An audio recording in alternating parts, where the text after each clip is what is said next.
तो देखिए आज हम करेंगे क्लास 10th का जो मैथ है उसका चैप्टर 4, इसका नाम है क्वाड्रेटिक इक्वेशन।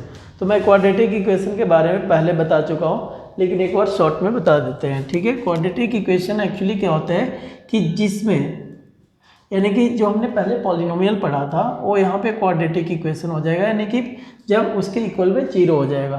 तो क्वाड्रेटिक इक्वेशन किसे कहते हैं? X square plus B X plus C equal 0। ये क्वाड्रेटिक इक्वेशन है एक्चुअली, क्योंकि यहाँ पे x की पावर 2 है।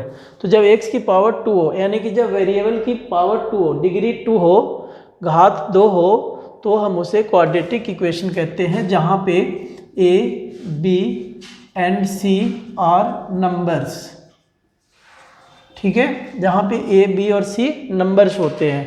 तो क्या सिर्फ यही क्वाड्रेटिक इक्वेशन है? नहीं, ये भी हो सकता है क्वाड्रेटिक इक्वेशन। 2x = 0 ये भी हो सकता है क्वाड्रेटिक इक्वेशन। यानी कि बस इक्वेशन में एक्स स्क्वायर यानी कि कोई भी वेरिएबल है, चर है, उसका घात तो होना चाहिए। ठीक है, +1 ये भी हो सकता है।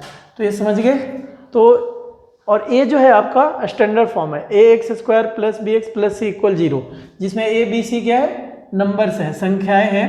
और a को कहते हैं x² का कॉफिशिएंट, यानी कि a is the coefficient of x²। a जो है x² का गुणांक है, b is the coefficient of x, यानी कि b जो है वो x का गुणांक है, और c है वो कांस्टेंट है, अचर है। ठीक है, तो अब आप समझ गए होंगे। अब हम करते हैं 4.1। ठीक है, तो 4.1 शुरू करते हैं। ठीक है, ये चेक करना है कि ये सारे जो है क्वाड्रेटिक इक्वेशन है। ठीक है, फर्स्ट क्वेश्चन 4.1 का। तो चेक करते हैं एक एक। यहाँ ध्यान, नज़र गड़ाए रखिए। ठीक है, हाँ, आपका जो ध्यान है यहाँ होना चाहिए, लक्ष्य पे एकदम होना चाहिए। ठीक है, हमारा क्या है?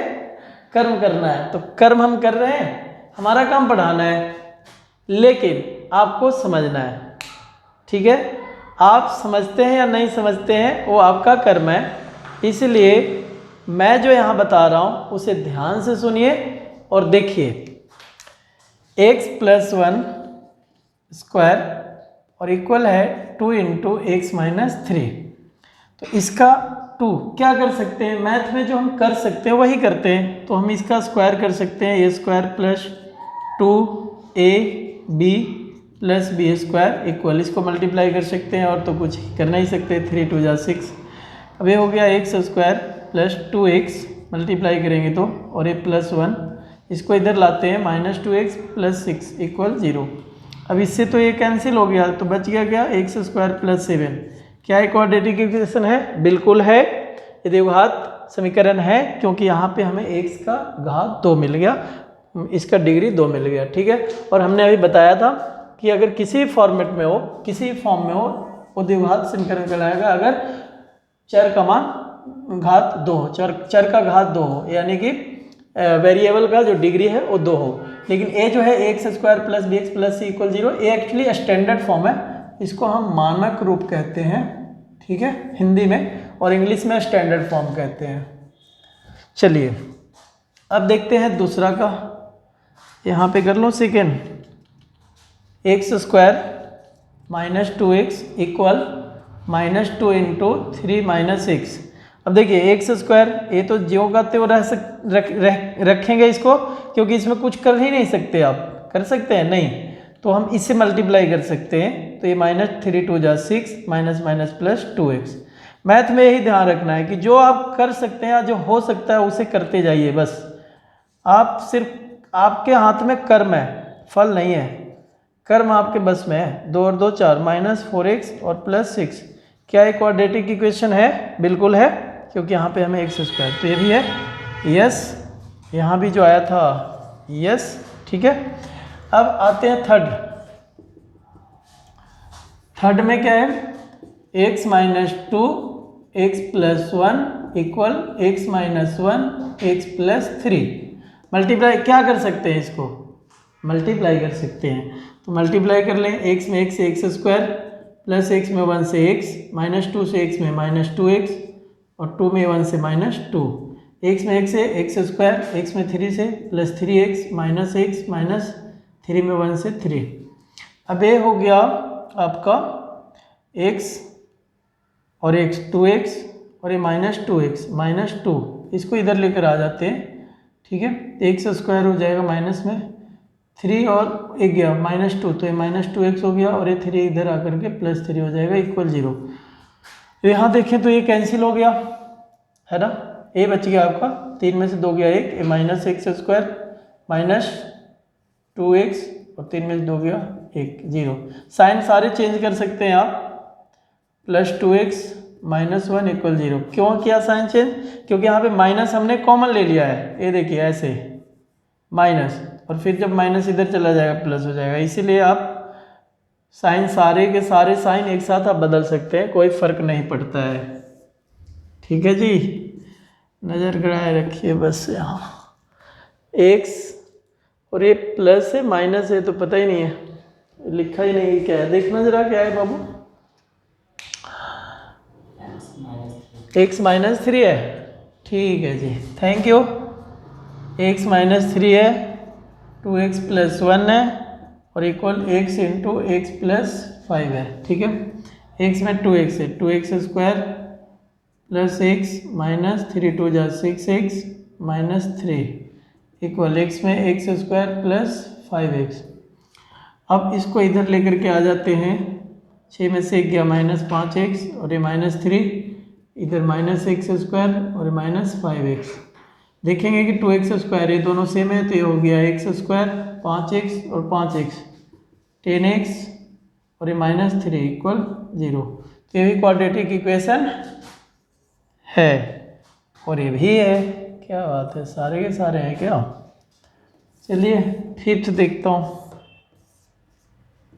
फिफ्थ में आपका ये है 2x - 1 x -3 equal x + 5 x -1।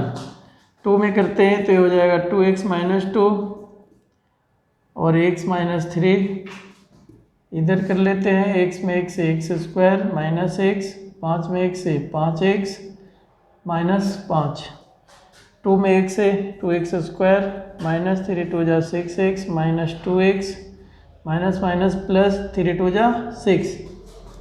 और एक लाइन और लिख लेता हूँ, 5 में से 1 गया 4x -5, इस सबको इधर लेकर आ जाए, -6 में से 6 और 2 8x +6 इधर आ गया -x² -4x +5 equal 0।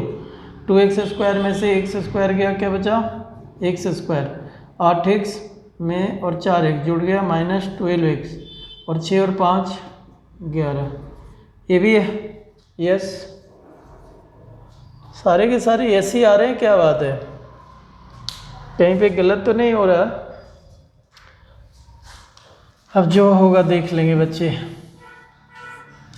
Students are the best जज ऑफ अ टीचर, इसलिए आप लोग थोड़ा देख लेंगे।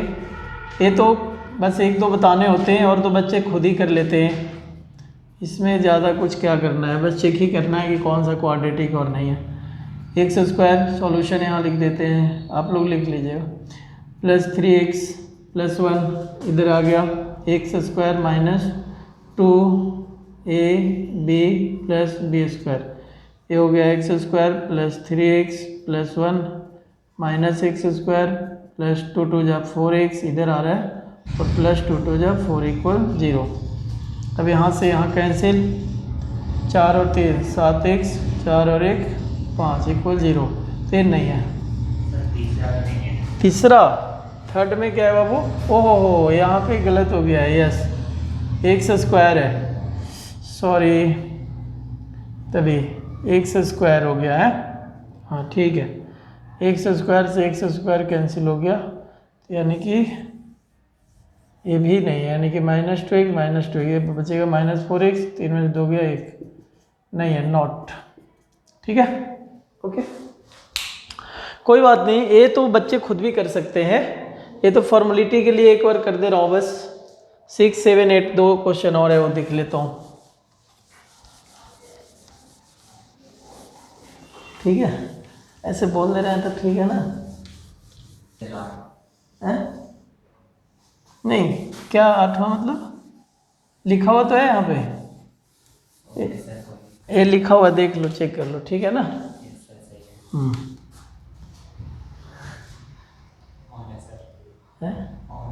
ठीक, देखिए कोई बात नहीं। अब a प्लस बी का देहाल क्यूब ए लगाना है, तो मैं इधर एक बार फॉर्मूले लिख दूँ ताकि ये दोनों क्वेश्चन एक साथ हो जाए। a प्लस बी का देहाल cube A cube plus 3a square B plus 3ab square, इसको ऐसे भी लिख सकते हैं A cube plus B cube plus 3ab into A plus B, ठीक है। a माइनस बी का देहाल क्यूब ये हो जाएगा A cube minus B cube minus 3ab, ठीक है, और इंटू ए माइनस बी, तो minus minus plus B square, ठीक है। या A cube minus 3a square B plus 3ab square plus B cube, sorry minus B cube, ठीक है। तो देखिए a प्लस बी का देहाल क्यूब मैं लगा रहा हूँ ए क्यूब प्लस ए वाले लगा रहा हूँ मैं, ठीक है, डायरेक्ट मुझे करना है, इसलिए A cube plus 3a square B plus 3ab square, ठीक है, इक्वल 2 में x है तो ये हो जाएगा 2x क्यूब माइनस 2x, ठीक है। ये हो गया आपका x क्यूब 3 2 जा 6x स्क्वायर प्लस 3 2 जा सॉरी 2 2 जा, यहाँ पे गलत कर दिया, ओहो दोबारा करता हूँ। A cube plus B cube plus 3a square B plus 3ab square plus B cube, sorry B cube तो यहाँ हो ही गया, ए हो गया आपका, और इक्वल में इससे करेंगे तो ये हो जाएगा 2x cube minus 2x, x cube तो ये x क्यूब प्लस 2 2 जा 4 2 जा 8 और प्लस 3 2 जा 6x स्क्वायर प्लस 3x 2 2 जा 4 4 3 जा 12x, इसको इधर लेकर आते हैं x क्यूब माइनस प्लस हो जाएगा 2x इक्वल 0, 2x में से x गया माइनस x क्यूब, अब सारा कुछ से मैं लिख दे रहा हूँ मैं, x स्क्वायर 12 और 2 14x और ये प्लस 8 इक्वल 0, ये है ही नहीं क्वाड्रेटिक, एक क्यूबिक हो गया, एक क्वाड्रेटिक नहीं है, नॉट अ क्वाड्रेटिक लिख देता हूँ, ठीक है। अब एक और है, वो है 8वां ए वाले, ठीक है जी, देखते हैं, इसको साफ कर देता हूँ। ए वाले क्वेश्चन है, जो दूर से एकदम दिख रहा है ना, ये देखिए X cube minus 4x square minus x plus 1 equal A cube minus B cube 2 2 जा 4 2 जा 8 और माइनस 3a स्क्वायर बी, ठीक है, और प्लस 3ab स्क्वायर, ये हो गया x cube minus 4x square minus x plus 1 equal x cube minus 8 3 2 जा 6x स्क्वायर और 2 2 जा 4 3 जा 12x, एक्स क्यूब से एक्स क्यूब कैंसिल हो गया, इधर आकर माइनस 4x स्क्वायर माइनस है तो ये प्लस हो जाएगा 6x स्क्वायर माइनस x है और ये माइनस 12x, ये 1 है, इधर आकर प्लस 8 हो गया 0, तो ये मिल गया हमें माइनस 4x स्क्वायर, 4 में से 6 में से 4 गया 2, 2x स्क्वायर 12 और 1 13x और 8 और 1 9 इक्वल 0, ये क्वाड्रेटिक इक्वेशन है, यानी कि द्विघात समीकरण है, ठीक है। तो ये 4.1 का फर्स्ट पार्ट था। अब देखते हैं सेकंड क्वेश्चन, ठीक है। तो देखिए सेकंड क्वेश्चन का फर्स्ट पार्ट कहता है कि एक आयताकार भूखंड का क्षेत्रफल एरिया दिया हुआ है, एरिया कितना है 528 मीटर स्क्वायर, बस इसको इक्वेशन के फॉर्म में बदलना है। क्षेत्र की जो लंबाई है, लेंथ चौड़ाई के दुगने से एक अधिक है, यानी कि जो ब्रेथ है, अगर लेट कर लेते हैं कि जो ब्रेथ है b इक्वल x मान लिया, तो जो लेंथ है वो 2x प्लस 1 के बराबर है, यानी कि दुगने से एक अधिक है। हमें भूखंड की लंबाई और चौड़ाई ज्ञात करनी है, तो इसके लिए आपको द्विघात समीकरण बनाना है। तो एरिया क्या होता है, क्षेत्रफल बराबर 528 है और एरिया होता है L इंटू बी, तो यह है 528 मीटर स्क्वायर। तो ये आपका एल कितना है 2x + 1 और इंटू x इक्वल 528। ठीक है, तो ये हो जाएगा आपका 2x² + x और ये माइनस आ जाएगा 528 इक्वल 0। बस इतना ही करना है, क्योंकि इक्वेशन में लिखना है तो इक्वेशन में हो गया। ठीक है, इसको सोल्व नहीं करना है सोल्व करना होता तो मैं कर देता, ऐसे ही इसको कर सकते हैं, फैक्टराइज करके आ जाएगा। दो क्रमागत धनात्मक पूर्णांकों का गुणनफल 306 है। धनात्मक पूर्णांक यानी कि इसको क्या कहते हैं, जो हाँ 2 पॉजिटिव इंटीजर है जो साथ में होता है। तो एक को अगर हम मान लेते हैं let 1 number is x, 1 number is x, तो नेक्स्ट वाला क्या होगा, नेक्स्ट नंबर हो जाएगा x + 1, है ना। तो ये दोनों का जो गुणनफल है वो 306 है। तो x × x + 1 इक्वल कितना 306, तो हो जाएगा x² + x और इधर आ जाएगा 36 इक्वल 0। ये लीजिए आंसर हो गया। थर्ड, रोहन की माँ उससे 26 वर्ष बड़ी है, उनकी आयु का गुणनफल अब से 3 वर्ष पश्चात 360 हो जाएगी। हमें रोहन की वर्तमान आयु ज्ञात करनी है।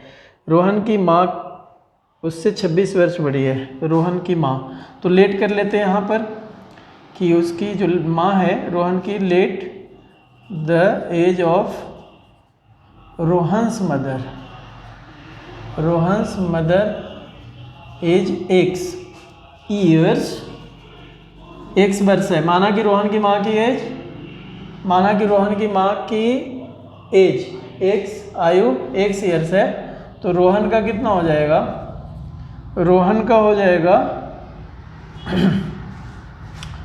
26 वर्ष बड़ी है। तो यहाँ पे चूंकि रोहन का x मान लिया है तो रोहन, सॉरी उसकी मम्मी का x मान लिया है, तो रोहन का हो जाएगा x - 26, है ना, x - 26। उनकी आयु का गुणनफल अब से 3 वर्ष पश्चात, तो 3 वर्ष बाद क्या होगा, x + 3 और उसकी रोहन का भी हो जाएगा x - 26 + 3, ये दोनों का 3 साल बाद, यानी कि ये भी 3 साल बाद, ये भी 3 साल बाद, इसके मल्टीप्लाई कितना है 360।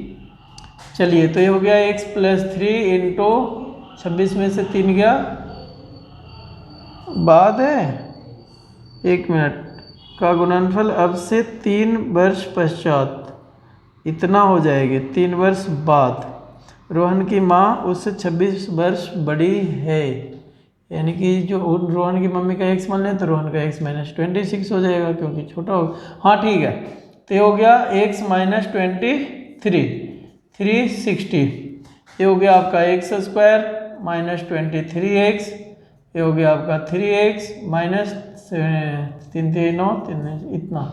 ठीक है, ये इधर आ गया 360 इक्वल 0। ये हो गया आपका x² और 23 में से 3 गया 20x और ये हो गया -9 6 6 12 3 और 1 4 इक्वल 0। ठीक है जी, ये इक्वेशन आ गया x² पश्चात 360 हो जाएगा। दोनों का गुणनफल 26 वर्ष बड़ी है, उनकी आयु का गुणनफल अब से 3 वर्ष पश्चात। तो हमने तो लेट कर लिया रोहन का एज x ईयर, रोहन के मम्मी का एज हमने लेट कर लिया है, हालांकि रोहन का एज लेट करना चाहिए, है ना। तो रोहन का अगर x करते हैं तो इसमें क्या प्रॉब्लम है, रोहन की अगर मदर का हमने x कर लिया तो रोहन का क्या हो जाएगा x - 26 हो जाएगा।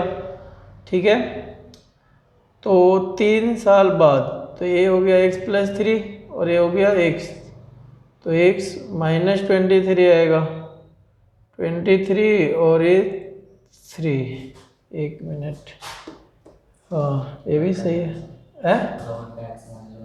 अच्छा, रोहन का x मान लेते हैं, तो रोहन का अगर x मानते हैं तो उसकी मम्मी का क्या हो जाएगा, मम्मी का हो गया x + 26। देखते हैं उससे करके x प्लस, अब 3 साल बाद, तो हो गया x + 3 इंटू x + 26 और ये +3, ठीक है, इक्वल 360, तो ये हो गया एक्स स्क्वायर प्लस, सॉरी एक बार और लिख लेता हूँ, एक्स प्लस 3, एक्स प्लस 26 और 3 29 equal 360, x square plus 29x और ये हो गया प्लस 3x प्लस 9 27, 3 6 और 1 3 6 2 8 और ये माइनस 360 इक्वल 0। एक्स स्क्वायर 29 और 3 32x और ये कितना हो गया, 10 साथ गया 3 273 आ गया है ना, माइनस इक्वल 0। ठीक है, इसमें क्यों गलत आया, क्योंकि हमने एज मान लिया था उसकी मम्मी की 1 ईयर्स, तो रोहन का क्या हो जाएगा, रोहन का हो जाएगा x माइनस 26, तो 3 साल बाद, तो 3 साल बाद यानी कि जो माइनस 26 है वो क्या होना चाहिए, प्लस। चलो अब इस पे बाद में करेंगे, वो आंसर उसका आ गया। अब अगला क्वेश्चन एक और है वो कर लेते हैं। ठीक है, देखना कौन सा क्वेश्चन है।